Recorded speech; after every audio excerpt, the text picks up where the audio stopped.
Hello everyone, welcome back to Dakshata academy channel. तो कैसे आप सब और कैसी चल रही है स्टडीज। तो मॉडर्न हिस्ट्री सीरीज में हमने फर्स्ट चैप्टर अपना शुरू किया था। फर्स्ट चैप्टर में हमने देखा था यूरोपियों का भारत में आगमन, कि भारत में जो यूरोपियन जो कंट्रीज आई वो कैसे आए। सबसे पहले कौन आए थे, हमने पढ़ा था अपनी फर्स्ट वीडियो में। सबसे पहले यहाँ पर आए पुर्तगाली सबसे पहले आए और जो है सबसे लास्ट में गए। लंबे समय तक पुर्तगालियों ने यहाँ पर शासन नहीं किया, क्योंकि चाहे ये लंबे काल तक यहाँ पर रहे हमने देखा, लेकिन इनका यहाँ पर जो दबदबा था वो काफी कम था। उसके बाद आए डच और उसके बाद तीसरे नंबर पर आया आपके अंग्रेज, जिन्होंने काफी लंबे समय तक अपने एक अच्छे दबदबे के साथ कि यहाँ पर इन्होंने अपना इतना अच्छा शासन स्थापित कर लिया था कि इनको यहाँ से भगाने के लिए हमें एक लंबा राष्ट्रीय आंदोलन जो है चलाना पड़ा था। तो अंग्रेज भारत में किस तरह से आए, कहां पर इन्होंने पहली अपनी व्यापारिक कोठी स्थापित की, क्या इनकी स्ट्रेटजी थी, तो ये सब हम आज पढ़ेंगे वीडियो में। तो वीडियो शुरू करने से पहले वीडियो को जरूर लाइक कर दे, शेयर कर दे और चैनल पर नए हैं तो सब्सक्राइब कर ले। तो शुरू करते हैं। अंग्रेजों का भारत में आगमन।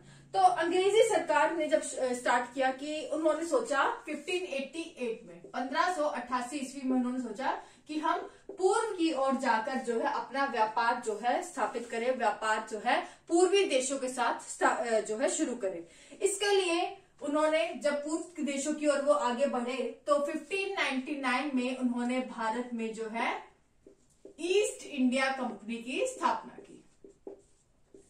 ईस्ट इंडिया कंपनी की स्थापना की कब की?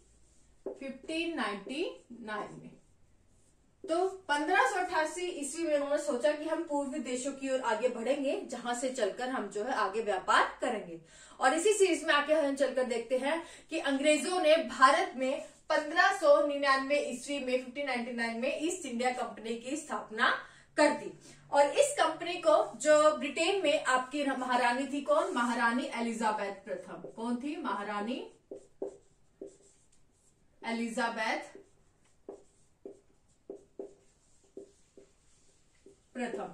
इन्होंने जो है क्या कहा कि इन्होंने ईस्ट इंडिया कंपनी जो भारत में स्थापित हुई थी 1599 ईस्वी में, इस कंपनी को 15 सालों का 15 इयर्स का जो है एक अधिकार दे दिया कि आप जो है भारत में जो है 15 सालों तक जो है आप इनको व्यापार करने का एक अधिकार जो है महारानी एलिजाबेथ प्रथम ने इन्हें दे दिया, जिससे कि अब अगले 15 सालों तक ये जो यहाँ पर भारत में व्यापार कर सकते थे। इनको एक एकाधिकार जो है महारानी एलिजाबेथ प्रथम ने दे दिया।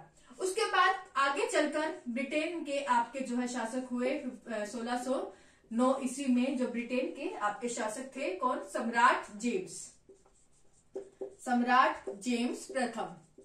तो सम्राट जेम्स प्रथम ने कहा कि ये जो अधिकार आपको जो है 15 सालों तक का मिला हुआ है रानी एलिजाबेथ के द्वारा, इस एकाधिकार को अब मैं जो है अनिश्चित काल के लिए जो है बढ़ा देता हूं कि आप जब तक चाहे जो है आप भारत में जो है व्यापार कर सकते हैं। तो ईस्ट इंडिया कंपनी को जो एकाधिकार है वो सम्राट जेम्स प्रथम के द्वारा जो है मिल गया। कब? 1609 ईस्वी में। इस एकाधिकार से इनको जो है अब कोई डर नहीं था कि हमें कितने सालों तक जो है व्यापार यहाँ पर हम कर सकते हैं, क्योंकि पहले सिर्फ 15 सालों तक का मिला था। लेकिन सम्राट जेम्स प्रथम ने कहा कि नहीं, अब आप जब तक चाहे अनिश्चित काल के लिए यहाँ से जो है व्यापार आप कर सकते हो। इसी सीरीज में उस ब्रिटेन शासन काल में एक राजदूत थे, यानी कि 1608 ईस्वी में जो है ब्रिटेन के राजदूत जो भारत में आए, जिनका नाम था आपका कैप्टन हॉकिंस।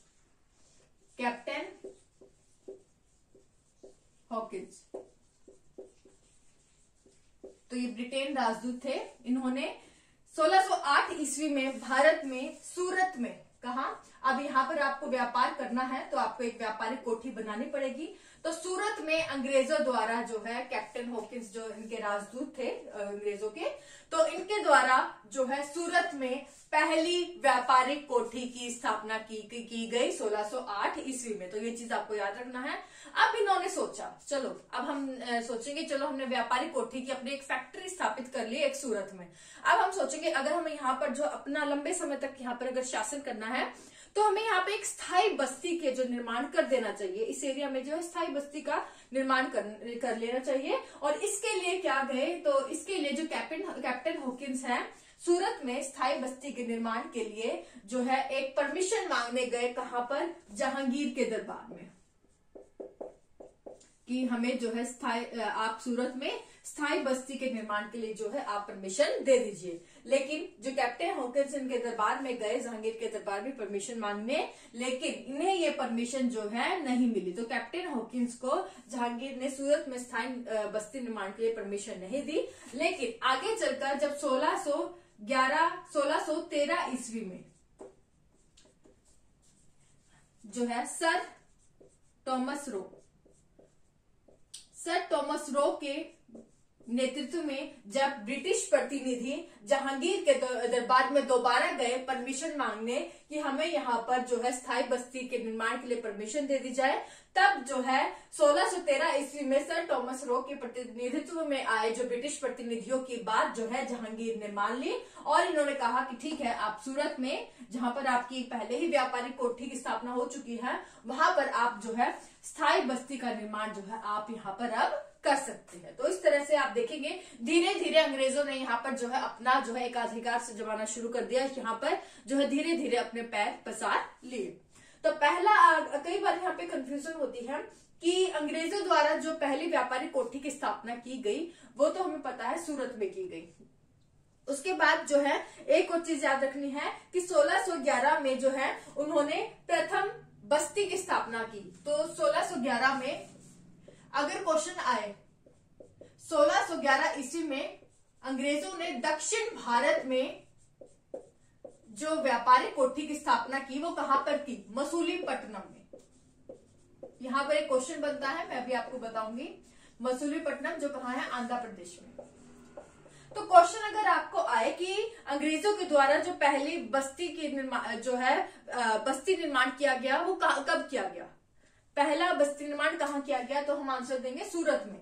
तो आप कहेंगे कि सूरत में परमिशन तो हमें 1613 ईस्वी में जाकर मिली है कि आप बस्ती निर्माण कर सकते हैं वहां जाकर, लेकिन यहाँ पर परमिशन मांगने की कोशिश की गई थी 1608 ईस्वी में कैप्टन हॉकिंस के द्वारा। तो वहां पर चाहे परमिशन नहीं मिली थी, लेकिन वहां पर अंग्रेजों ने जो है थोड़ा बहुत काम करना शुरू कर दिया था।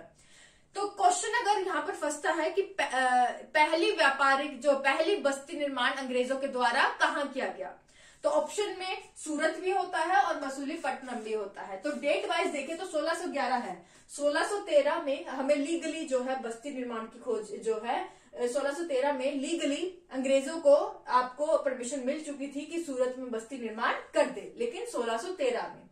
दक्षिण भारत में 1611 में ही अंग्रेजों ने अपनी बस्ती निर्माण कर लिया था मसूलीपट्टनम में। तो क्वेश्चन अगर ये पूछा जाए कि सबसे पहले जो अंग्रेजों के द्वारा दक्षिण भारत में बस्ती निर्माण कहाँ किया गया, तो आप आंसर देंगे मसूलीपट्टनम। क्वेश्चन अगर दक्षिण भारत से पूछा जाए, लेकिन दक्षिण भारत ना पूछा जाए, पूछा गया नॉर्मली कि भारत में पहला बस्ती निर्माण अंग्रेजों द्वारा कहाँ किया गया, तो आप सूरत जो है आप टिक करेंगे, आप मसूलीपट्टनम नहीं करेंगे, क्योंकि पहले कोशिश जारी हो गई थी आपकी 1608 ईस्वी में, चाहे परमिशन आपकी 1613 ईस्वी में जाकर मिली। तो ये यहाँ पर कई बार क्वेश्चन जो है यहाँ पर फंसा देता है। यूपीएससी का क्वेश्चन मैंने आपको बताया है, यूपीएससी में भी आ चुका है, पीसीएस में भी आ चुका है, तो ये क्वेश्चन को आप ध्यान में रखेंगे। तो इस तरह से हम देखिए कि अंग्रेजों ने यहाँ पर अपने पैर पसारने शुरू कर दिए।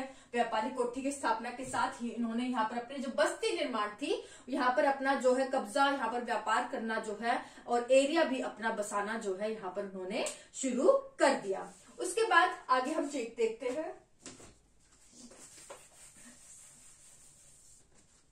1698 ईस्वी में, कब, 1698 ईस्वी में आपके जो है मुगल बादशाह थे, मुगल सूबेदार थे आपके अजीमुशान।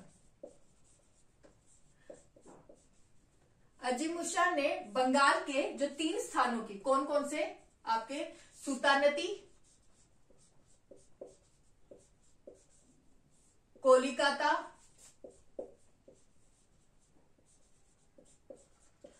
और गोविंदपुर,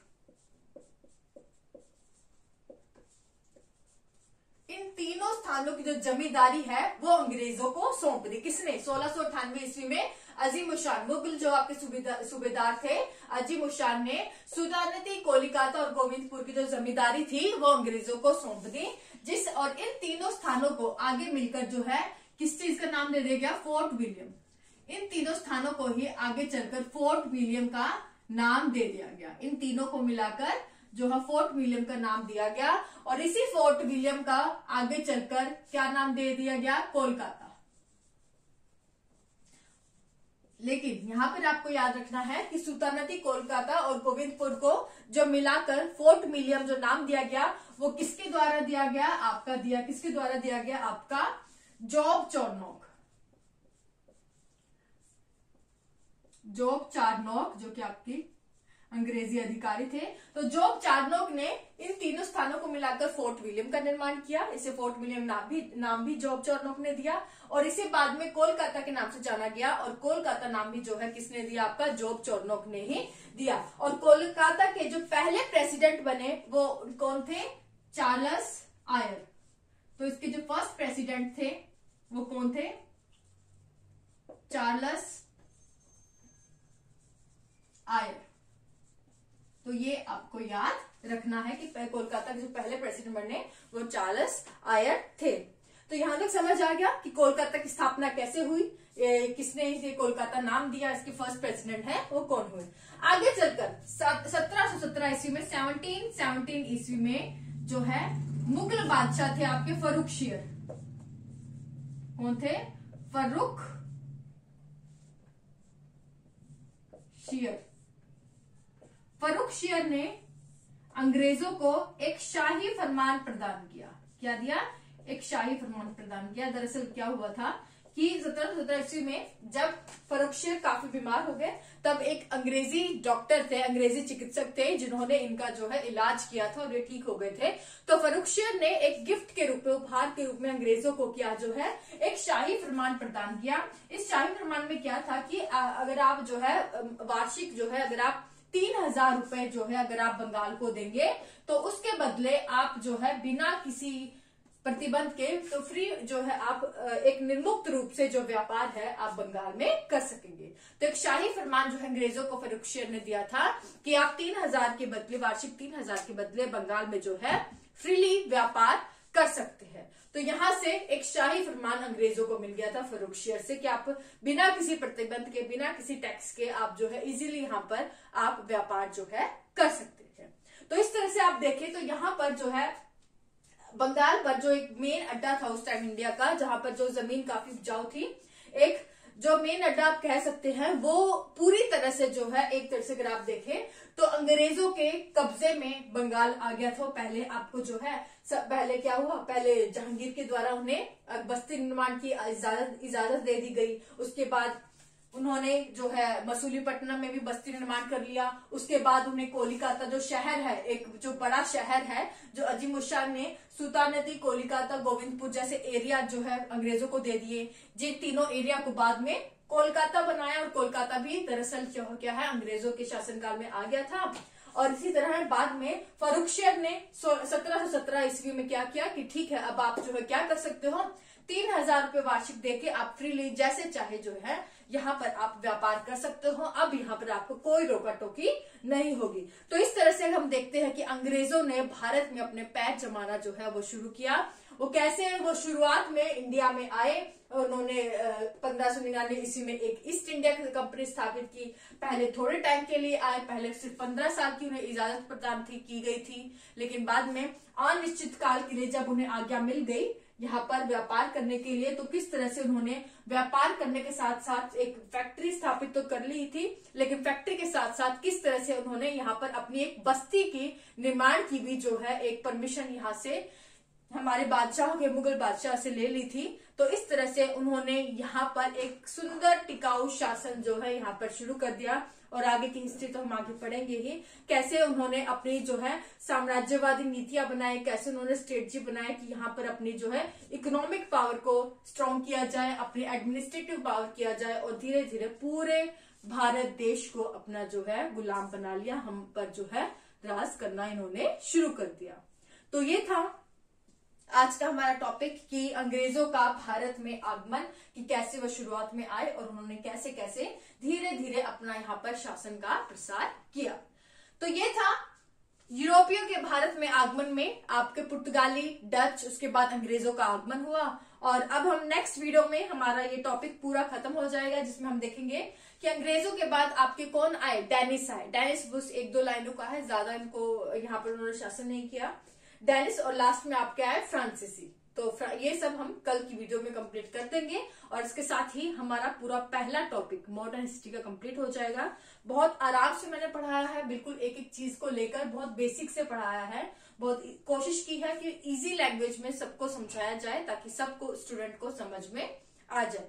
फिर भी कोई डाउट रहता है तो आप वीडियो के बाद में मुझे कमेंट सेक्शन में पूछ सकते हैं। वीडियो अगर अच्छी लगे तो प्लीज लाइक करें, शेयर करें। चैनल पर नए हैं तो सब्सक्राइब कर ले। आज के लिए बस इतना ही। Thank you so much.